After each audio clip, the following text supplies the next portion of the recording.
Today on Midday at 12:30, etiquette enrichment coach Sally Flass is here to give us a lesson on properly using dining utensils. Plus, as fall is approaching, it's a great time to start preparing your skin for the winter months ahead. The owner of Hourglass Lash and Skin Bar will be here to tell us about their open house and skincare discounts. This is Midday.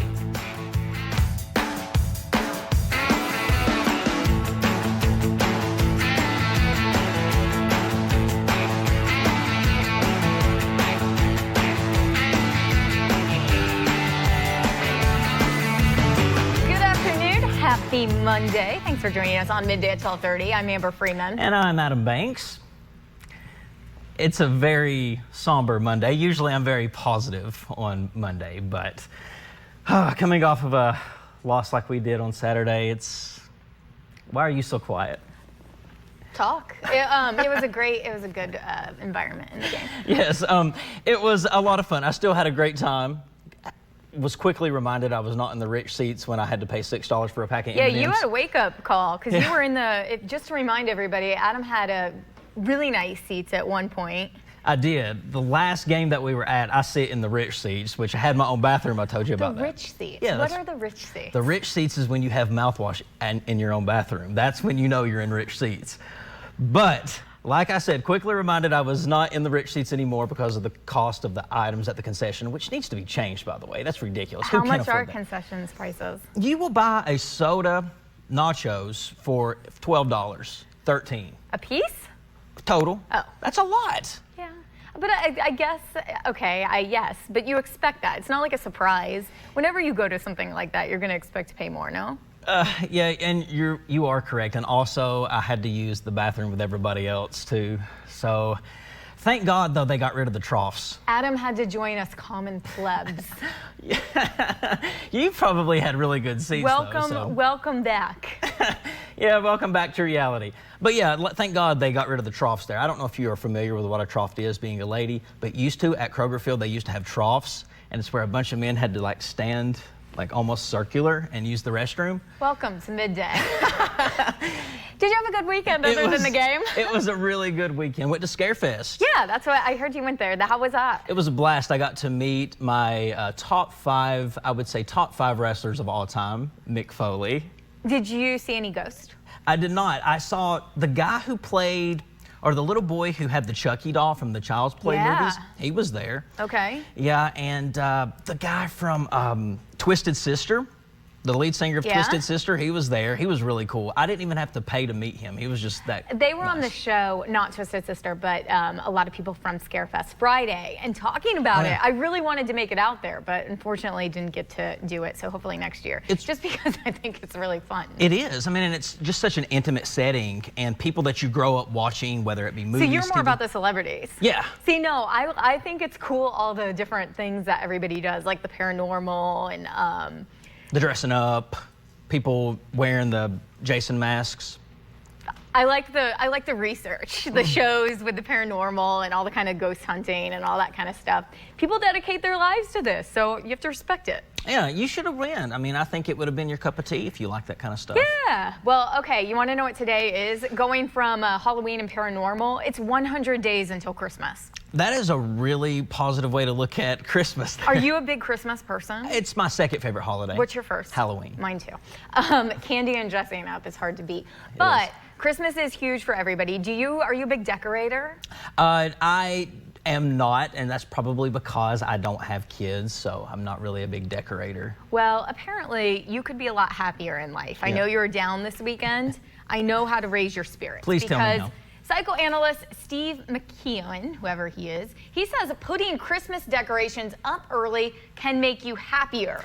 He explains that there could be a number of symptoms why someone could want to put up decorations early, but the most common reasons are either to relive the magic or to compensate for past neglect. He goes on to say, quote, in a world full of stress and anxiety, people like to associate to things that make them happy, and Christmas decoratings invoke those strong feelings of the childhood. So like I was saying, I don't have any children, so that's probably why I don't decorate, but I don't know. I think what makes Christmas special, Amber, is that it only comes around one time a year, and there's that Christmas time. So that's usually the day after Thanksgiving to around December 26th. That's when people start. No, I don't know who your friends are. My friends are like putting up Christmas decorations way before Thanksgiving. Oh, that's too early. But no, apparently that makes you happier in life. But I think what makes Christmas so special is that it's only a short amount of time, because we can overdo anything, really. Listen, Adam, you say that, but this is a study, and I believe these scientific studies, and I think that you need to put Christmas decorations up. What about leaving them up, though? So people sometimes leave them up a little bit too long after Christmas? So we have Jason Smith, who comes on all the time, and he's one of my favorite people to talk about with this because he is so into it. And he says there's no rules, and that's what I like. There are no rules. You can leave your tree up as long as you want. You can put your tree up whenever you want. I don't care. So do you listen to Jingle Bells in July? I'm not a big Christmas music person, I will tell you. And I am not one of those decorators just because I think I lived on the road for so long that I just wasn't home to do it. I probably could now, and maybe I will this year if that makes you happier. But before that, I never knew where I would be at Christmas, and I wasn't ever home probably more than a week at a time. Yeah. I mean, that makes sense. I mean, Christmas has different feelings to each of us. It's my second favorite because it's just too stressful for me. When I think Christmas, I think stress because of all the stress that comes with it. So what? Yeah. What kind of stress are these? Are these deep issues? Do we need to bring a psychologist on? That's for a different show. Those family dinners? Yeah, we'll talk about that on a different show. All right. Well, let us know if you are starting to do that Christmas decorating. If you get really excited as soon as the music comes on, you might be happier people. Do you watch Elf? I do not. I watch Home Alone. Okay, we'll give you that. Just watch Elf. You'll laugh. Okay. All right, well, we have a good show. Hourglass Lash and Skin Bar, they're offering a variety of skin treatments, including anti-aging peels and microneedling. We have all the details on a really cool event coming up with their services. But first, Sally Plass is talking etiquette in the Downton Abbey era and what the differences are between then and now. Stay tuned to find out more after the break.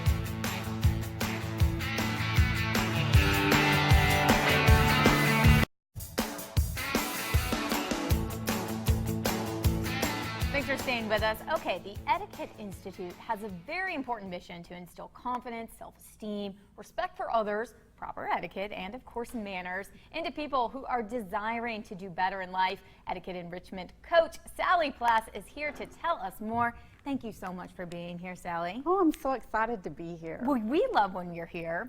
And today you have a subject that a lot of us may not be so well versed in. Very, very, very formal settings. And you have a theme to this. Yes, well, actually, I was looking at the Downton Abbey and preparing for the movie coming out, and I was looking at some of the things that they did in their dining etiquette. And first of all, it was very, very gender-based, so that you knew exactly what you were supposed to do, whether you were male or female. You always deferred to the males.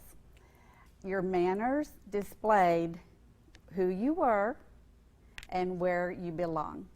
In your social class. In your social class. Okay, yes, your class or title. Sally, you know I'm going to ask this.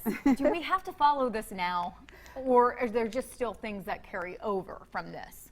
Some things do carry over, but actually we do a lot of things differently. We're a lot more relaxed, I know that. Even in our formal dining, then in the Edwardian era, it was very, very strict. You never showed any emotion. You never broke the rules. You were always very confident in what you did. You used different serving utensils for every type of food. You had a different type of crystal or china for every kind of food that you ate or that was served to you. And when you came out with all this, Adam, you got a little intimidated. I was. I'm going to be honest with you. There's a lot here on this table I do not recognize. So could you tell me what some of this stuff is used for? Well, this is one of my favorite things. This is my newest acquisition. Every time I go to flea markets or to antique stores, I try to look for some of the odd pieces. What would you guess this would be for? To pick up bread.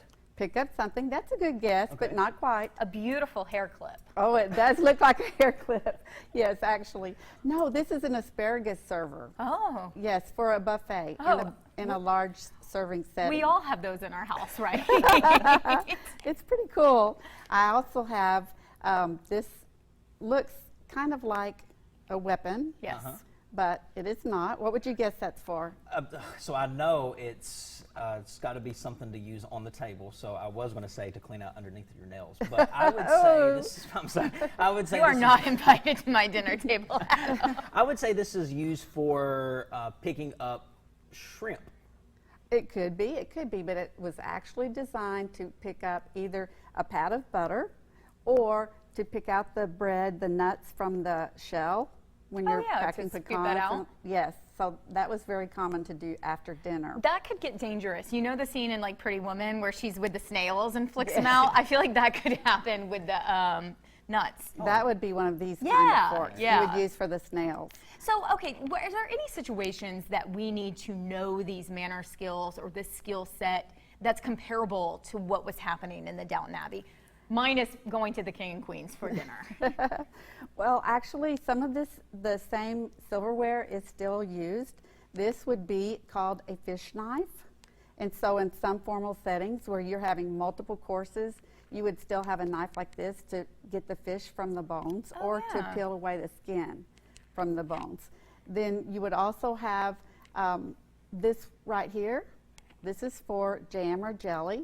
So you could still use that in today's time. Would these be individually at our place settings, or would they just be in like kind of the jar already? This would be on first serving. It would not be in the jar ever. You kind of threw me off for a minute. No, you would never have the jar. I was bringing you down to the barbecue, Sally. I'm like, whoop, wait a minute. But no, you would have some of these, especially like this would be for either a cocktail seafood fork, or it might be used for serving for pickles. So I have a quick question. Yes. Minus all of this, we're in a situation, Yes. we're a little intimidated by whatever is in front of us. What is the best way to approach this? Do we ask for help, or do we just watch and do? There's a really simple rule. You would always watch your host. You copy them. If you're unsure, you always copy them. And then you know the rule of you always start on the outside and work in from the way the flatware is placed. Is it frowned upon, though, to ask for help? No, not really, especially if you're really unsure. In a restaurant setting or commercial setting, the server will be prepared to help you with that. In a dining setting, in a private home, I would probably just sit and watch. It depends on how much you want to try to make a good impression. Yes, fake it till you make it. Yes, yes. Something else I wanted to point out, in the Edwardian era, you were always taught to sit up straight, and you were never taught to lean back in your chair. And so for the children, the nannies would even put a little knife in the back of the chair. Oh, to set them up? To make sure they didn't lean back. It's a trick when you're learning to ride horses for etiquette. Oh. Education. Yes. Oh. All right, Sally, good advice. If we have more questions, how do we get a hold on you? It's just etiquette enrichment at gmail.com, or I have a website. I have a Facebook as well. Perfect. Well, we appreciate you being here. Thank you so much for teaching us the right way. Stay with us because we are in the kitchen with resident chef Allison Davis. She's preparing us for our next tailgating party with an easy recipe. Stay with us to find out more. You are watching Midday.